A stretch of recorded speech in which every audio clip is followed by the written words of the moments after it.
Hey everyone, welcome back to our channel. If you're new here, please subscribe. I'd really love that. If you're returning, how you doing? What we're going to be talking about today is what's going on in the UK. And this is firsthand knowledge from my best friend who lives in the UK. And she sends me emails every once in a while describing what's really going on. And so this is what she had to say. She said, I hope all is well with you, Gyps. My nickname is Gypsy, if in case you guys didn't remember. She said, I don't fancy sitting here writing a huge long email, so I'm going to tell you some things in this one, and then a couple of days I'll send you another. Okay. She said, so here goes. I don't know if you've seen or heard anything about this gem, but the government is going to spend 50 or 60 million so British scientists can experiment with techniques to block sunlight in the name of combating global warming. Because that's going to work, right? She said this project is supposed to be given the green light to go ahead within weeks. Supposedly, they're going to explore techniques including launching clouds of reflective particles to the atmosphere or using seawater sprays to make clouds brighter. Another method involves thinning natural cirrus clouds, which act as heat-trapping blankets. If this is successful, less sunlight will reach the Earth's surface and in turn temporarily cool the surface of Earth. However, critics have warned it could cause catastrophic disruption to weather patterns and even shift rain from areas that are vital for food production. All living things, from humans down to insects, need sunlight, so dimming or blocking the sun is going to be very interesting, is all I'm going to say. I dare not say what my thoughts truly are on this, as this is your channel and I don't want to get you in trouble. Oh, dear me, girl, you know.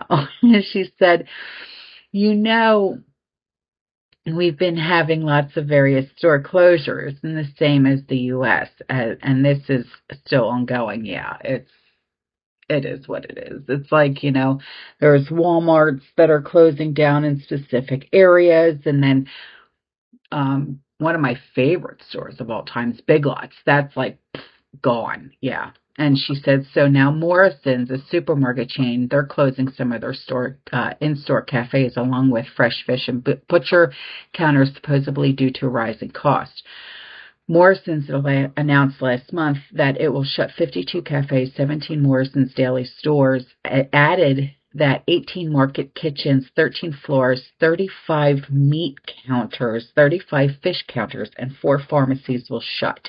The changes mean that the jobs of 365 workers will be put at risk.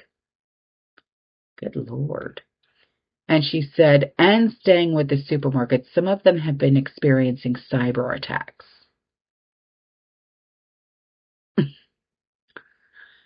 The first one I heard of was Marks and Spencer. Some of their stores have been left with empty shelves. Customers first reported issues with using contactless card payments and the click and collect service. And then the retailer paused orders through its website and app. And a new update, M&S, or Marks and Spencer, confirmed that some of its stores faced limited availability on products. M&S has not confirmed how widespread the issue is, only noting that there were pockets of limited availability in some stores. I myself am a Marks & Spencer customer with an online account, as I have bought clothing from them on several occasions, so I received an email from them about this. Then days later, it was the turn of the co-op to suffer a cyber attack.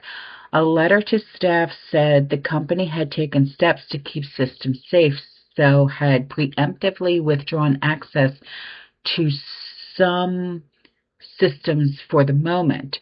A spokesman for the co-op said, we have recently experienced attempts to gain unauthorized access to some of our systems. As a result, we have taken proactive steps to keep our systems safe, which has resulted in a a small impact to some of our back office and call center services. All of our stores, including quick commerce operations and funeral homes, are trading as usual.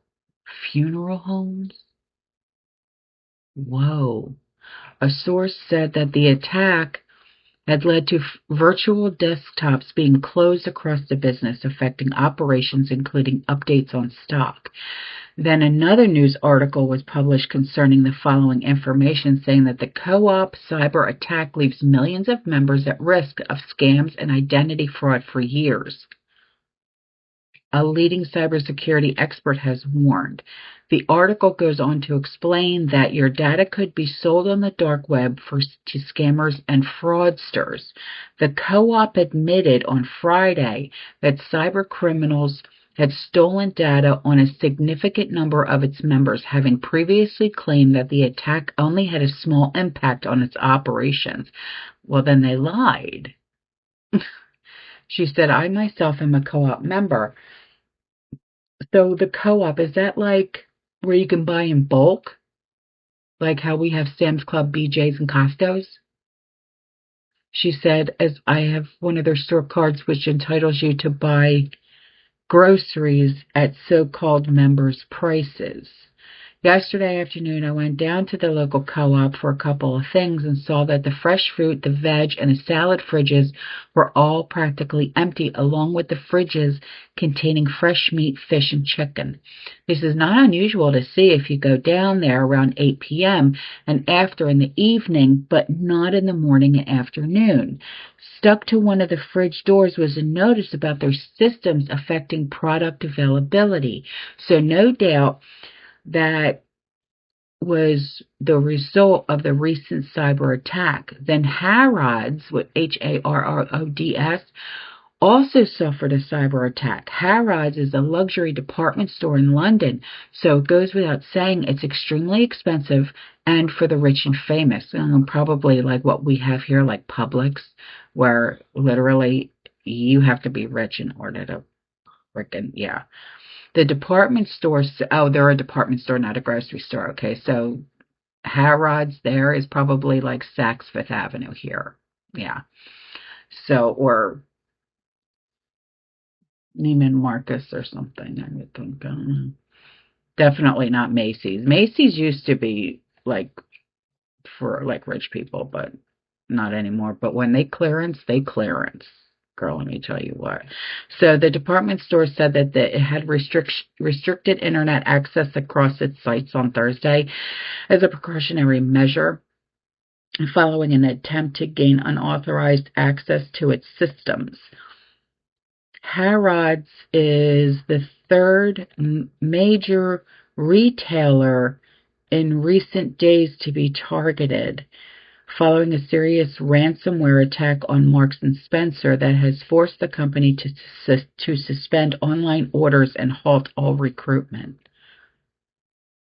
Dear God. She said, that's all from me for now. I will email you again soon. Thank you, honey. I love you. Okay, so now I'm going to leave you guys with these videos that were sent in from community members. And the first video, I laughed so darn hard because the community member said that she was laughing so hard because she thought of me when she saw this video. And I'm like, and when I watched it, I'm like, that's definitely me. It's of an Italian being taken to Olive Garden. Yeah. Because she knows how much I hate Olive Garden. Because it's not Italian food. I don't care what anybody says. It's not Italian food. It's not. Stop thinking that Olive Garden is Italian food, because it's not freaking Italian food. It's disgusting frozen bullshit. It's gross. It's grody to the max, okay?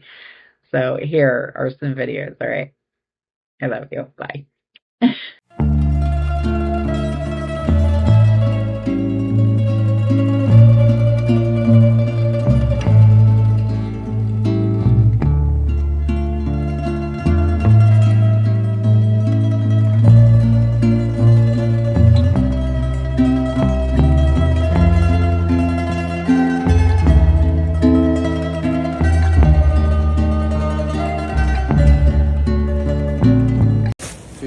food, they say 5 pounds of potatoes, right? Rice, 364. Now let's see how much some motherfucker is. Oh look, only 3.5 pounds, and they're selling us 5 pounds. Who's stealing who? Walmart. Well, I got my 5 pounds. Shit.